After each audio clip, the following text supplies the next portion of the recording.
Hello everyone, welcome to वेदी file. तो आज हम बात करते हैं बच्चों एटॉमिक रेडियाई और आयोनिक रेडियाई की। तो मैं बात करूं on moving down the group, अगर मैं 13th ग्रुप में या बोरोन फैमिली में ऊपर से नीचे की तरफ आता हूं बच्चों, तो क्या होता है? ऊपर से नीचे आने पर क्या होती है बच्चों? ऊपर से नीचे आने पर साइज बढ़ती है। क्या बढ़ती है? साइज बढ़ती है।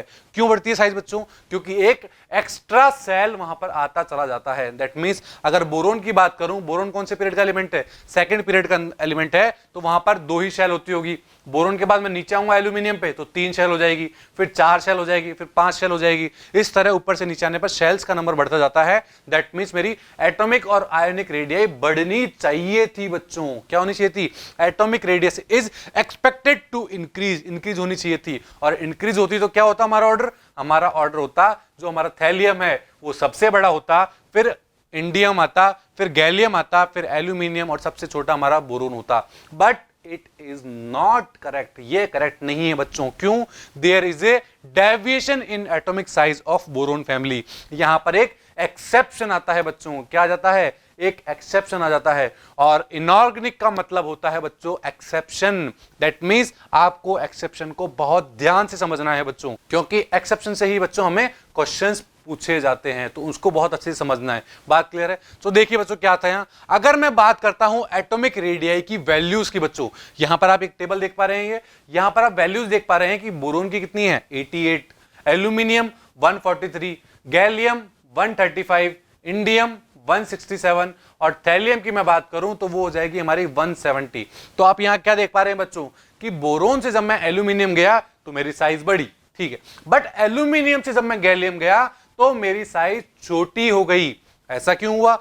नंबर ऑफ शेल्स तो बढ़ रहे हैं बट साइज छोटी हो गई। ऐसा क्यों हुआ बच्चों? यही हमें समझना है कि एल्यूमिनियम से गैलियम जाने पर हमें हमारी एटॉमिक साइज में बोल दूं या फिर एटॉमिक रेडियाई में बोल दूं, वो छोटी कैसे हो गई। तो बच्चों एक बात ध्यान से सुनिए, अब जो हम पढ़ने जा रहे हैं इसके बाद से, क्या बोला मैंने? अब जो इसके बाद से हम पढ़ने जा रहे हैं बच्चों, वो हमारा इस पूरे चैप्टर के अंदर काम आएगा बच्चों। इस पूरे चैप्टर के अंदर मैं बार बार वही चीज बोलूंगा, ड्यू टू दिस, तो आपको समझ में आना चाहिए कि मैं क्या बोल रहा हूं। तो ये चीज आपके लिए बहुत ज्यादा इंपॉर्टेंट हो जाती है बच्चों। बात क्लियर है? तो इसे हम बच्चों एक एग्जाम्पल से समझते हैं। किससे? एक एग्जाम्पल से समझते हैं। तो सबसे पहले मैं बात करता हूं इलेक्ट्रॉनिक कॉन्फ़िगरेशंस की इन एलिमेंट्स की। यहां पर आप क्या देख पा रहे हैं? इलेक्ट्रॉनिक कॉन्फ़िगरेशंस की मैं बात करता हूं। बोरोन का क्या होता है बच्चों? बोरोन का होता है हीलियम 2s2 2p1। एल्यूमिनियम का क्या होता है? 3s2 3p1। गैलियम का क्या होता है? 3d10 4s2 4p1। इंडियम का क्या होता है? 4d होता है 5s2 5p1। अगर मैं थैलियम की बात करूं तो 4f भी आ जाता है, 5d भी आ जाता है, उसके बाद आता है 6s2 6p1। बात क्लियर है? ये इलेक्ट्रॉनिक कॉन्फ़िगरेशन हमने पढ़ रखा था।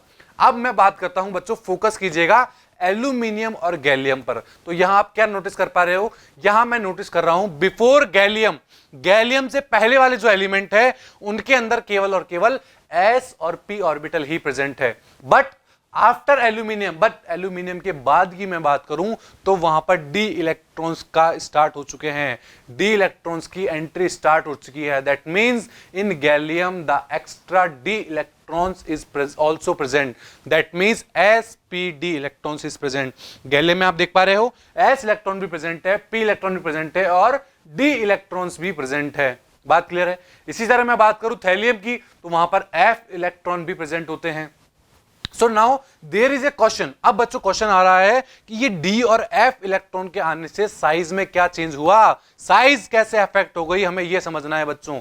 तो देखिए बच्चों कैसे अफेक्ट हुई है साइज, तो इसको समझते हैं बच्चों एक एग्जांपल से। बच्चों बहुत ध्यान से समझिएगा इस एग्जांपल को। ये एग्जांपल हमारा पूरे लेक्चर में, पूरे चैप्टर के अंदर यूज होने वाला है ये हमारा एग्जांपल। तो देखिए बच्चों मैं एग्जांपल की स्टार्ट करता हूं। देखिए सपोज एक आदमी है, एक आदमी अपनी एक चेयर पर बैठा हुआ है और उसके सामने मैंने एक टेबल फैन लगा दिया। क्या लगा दिया? एक टेबल फैन लगा दिया है मैंने उसके सामने। बात क्लियर है? अब जैसे ही मैं उस फैन को ऑन करता हूं तो आप क्या देखोगे? आप देखोगे कि उस फैन की जितनी भी हवा है वो सीधे उस मैन की तरफ आ रही है। बिल्कुल आ रही है, आप देख पा रहे हो यहां पर। बट अब मैं क्या करता हूं, मैं एक अब बहुत थिन पेपर, बहुत पतला पेपर फैन और उस पर्सन के बीच में इंट्रोड्यूस कर देता हूं। दैट मींस वहां पर मैंने एक पेपर लगा दिया है बीच में। बात क्लियर है? अब अगर मैं फैन को ऑन रखता हूं, फैन मेरा ऑन ही है, बट अब जो वो हवा होगी वो उस मैन तक कुछ कम आएगी। दैट मीन्स जो हवा पहले आ रही थी उससे उसका प्रेशर थोड़ा कम हो जाएगा। बात क्लियर है? अब मैंने क्या किया, उस पर्दे को हटा के, सॉरी उस पेपर को हटा के एक कर्टेन लगा दिया, एक पर्दा लगा दिया बच्चों। ठीक है, अब मैंने जैसे ही वो पर्दा लगाया तो फैन की स्पीड और कम हो गई बच्चों। दैट मीन्स फैन तो मेरा उसी स्पीड से चल रहा था, बट जो एयर प्रेशर था वो और कम हो गया है उस मैन के पास में। बात क्लियर है? बट अब मैं क्या करता हूं, उस कर्टेन को भी हटा देता हूं और एक वॉल लगा देता हूं उस फैन और इस पर्सन के बीच में। अगर मैं एक वॉल खड़ी कर देता हूं तो वहां एयर प्रेशर तो जीरो हो जाएगा। दैट मीन्स हवा आनी बंद हो जाएगी उस पर्सन के पास। फैन मेरा अभी भी ऑन है बच्चों। बात क्लियर है? अब इस एग्जाम्पल से हम क्या समझे बच्चों? क्या समझे आप बच्चों इस एग्जाम्पल से? देखिए, in all three case fan is on. तीनों केस में आपने क्या देखा कि फैन तो मेरा ऑन था। दैट मीन्स जो फैन को एयर प्रेशर देना चाहिए था वो दे रहा था, बट उस मैन को कितना प्रेशर ऑब्जर्व हो रहा था वो किस पे डिपेंड किया? वो डिपेंड किया कि उस पर्सन के बीच में और उस फैन के, पर्सन और फैन के बीच में क्या चीज लगी हुई है, या वो पेपर है, या वो कर्टेन है, या फिर कोई वो एक वॉल है। उसके ऊपर डिपेंड कर रहा है कि उस फैन का प्रेशर उस पर्सन तक कितना आएगा। बिल्कुल इसी तरह बच्चों एटम के अंदर भी होता है। Similarly in the case of atom, nucleus is present at the centre. Atom के सेंटर में एक न्यूक्लियस प्रेजेंट होता है बच्चों। बात क्लियर है? क्या प्रेजेंट होता है? एटम के सेंटर में एक न्यूक्लियस प्रेजेंट होता है विच इज पॉजिटिवली चार्ज। कौन सा चार्ज होता है न्यूक्लियस के ऊपर? पॉजिटिवली चार्ज होता है बच्चों। और वो पॉजिटिव चार्ज क्या करता है? वो जो आउटर मोस्ट शेल में इलेक्ट्रॉन्स होते हैं उनको अपनी तरफ अट्रैक्ट करता है। इलेक्ट्रॉन्स को क्यों करता है? क्योंकि इलेक्ट्रॉन नेगेटिवली चार्ज होते हैं और नेगेटिवली चार्ज इलेक्ट्रॉन को अपनी तरफ क्या करता है? खींचता है एटम। बात क्लियर है यहां तक? Now this attraction depends on that, on the shielding effect of inner core of electron. That means मैंने क्या बोला बच्चों? मैंने बोला था एक पेपर था, एक कर्टेन था और एक क्या था? एक हमारी वॉल थी। इसी तरह यहां पर जो न्यूक्लियस है वो आउटर मोस्ट शेल के इलेक्ट्रॉन को क्या कर रहा है? अपनी तरफ खींच रहा है। बात क्लियर है? अपनी तरफ खींच रहा है तो वो किस पर डिपेंड करेगा? वो अगर उसके बीच में जितने ज्यादा नंबर ऑफ इलेक्ट्रॉन्स होंगे वो उस पर डिपेंड करेगा कि वहां पर शील्डिंग कितनी हो रही है। शील्डिंग का मतलब क्या होता है बच्चों? सबसे पहले हम शील्डिंग को समझते हैं। देखिए शील्डिंग क्या होती है बच्चों? देखिए, मान लीजिए मेरे को वहां से कोई मेरे ऊपर फायर कर रहा है बच्चों। अगर कोई मेरे पास फायर कर रहा है और मैंने उसके आगे एक शील्ड लगा रखी है, एक शील्ड रोक रखी है, तो वो क्या बुलेट मेरे पास तक आ पाएगी? नहीं आ पाएगी बच्चों।